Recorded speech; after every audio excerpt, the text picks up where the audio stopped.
Byers coming off 2 back-to-back matches, almost 20 minutes apart, 15 minutes apart. How did you dig down to win that semifinal? I just kept telling myself I was wrestling for a break. I can get a big break. I won the semifinals match, and that's what I'm about to go do. Take a good rest, get ready for the finals. How difficult was it? I know you trained for this too, but coming back after the quarters, tough quarterfinal win, and then getting into the semis, how difficult was that? It's hard, but no one really wants to say it. They keep looking at me and talking. I hear them whispering. They're looking at me like I got horseshoes tied to my ass. Every time my mouth opens, a horseshoe falls out because I got to draw.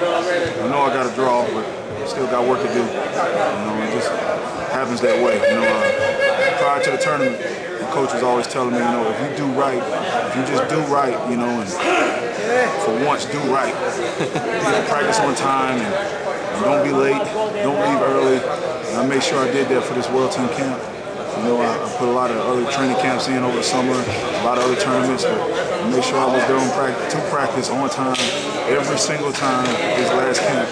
I think the wrestling guys are smiling on me, so maybe the coach knows what he's talking about. Sweden again, almost deja vu from the Olympics. I mean, how did you pull that match out? I went into it telling myself I was down, just keep going, keep going. I know he just came off another match also, and I was gonna make myself fake it. If he was tired and I was tired, he had to be more tired than me because I had a little bit more break than he did. So I wasn't gonna let it look like I was tired. I was just gonna keep going. And a couple times I looked up in that giant screen above me and I saw how big my stomach looked. So I like, don't look at that. Don't look at that. Tell yourself you got ass. Keep pushing, keep pushing. How did you regroup? Because you were so close to winning the second period and winning the match, and then you go to the third. I mean, how did you bounce back? I just knew the longer it went, the toll was going to be on him.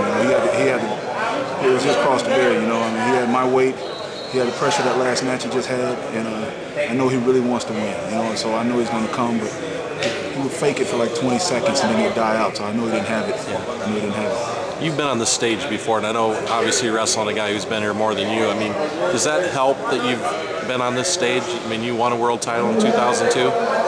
Well, think about ever making it to the finals. You can always find your way back. 2007, I was fortunate enough to touch the podium, and that gave me insight that I would get back here again. Don't ever count an old dog out, and the answer is the question of some of those people out there, how's he ever going to get better when I walk off the mat at the Olympics? I'm going to get better because I train. I'm going to get better because I take these tours. I'm going to get better because I'm always measuring myself against whatever's out there. That's what I'm going to do, and I didn't appreciate that person saying that, but at the same time, everybody's entitled to their opinion. I'm going to give you that one, but, Dremiel, I don't have to worry about that from people back home. Dremiel, you're not an underdog very often, but you're an underdog tonight. I mean, how do you match up against Lopez? Obviously, you guys have wrestled a lot. Every dog bites. I just think that. When's the last time you guys wrestled each other? It's been about a year, maybe, or? No, in Cuba, in February. This is the thing about it. John Smith said something the other night at the Freestylers banquet. They had quite a bit of success over here, and he said that there was times in the tournaments when he knew he wasn't the best guy.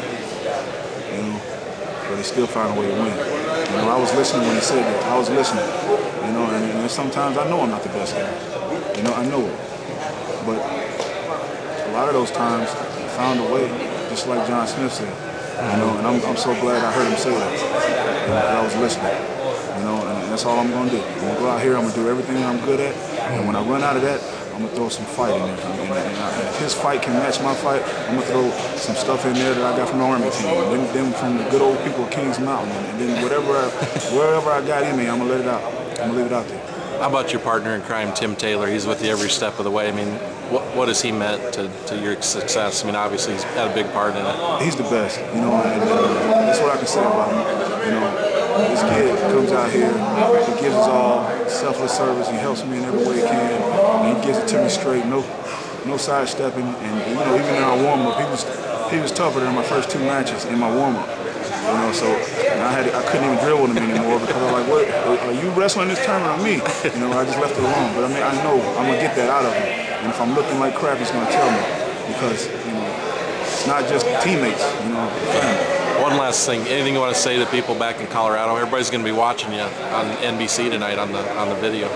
I'm gonna go out here. I'm gonna do my best. Thank everybody for the support. I'm really proud to be serving and representing our country here in the World Championships in Denmark. I want to thank the Army for all the support they've given me and everyone from the world class athlete.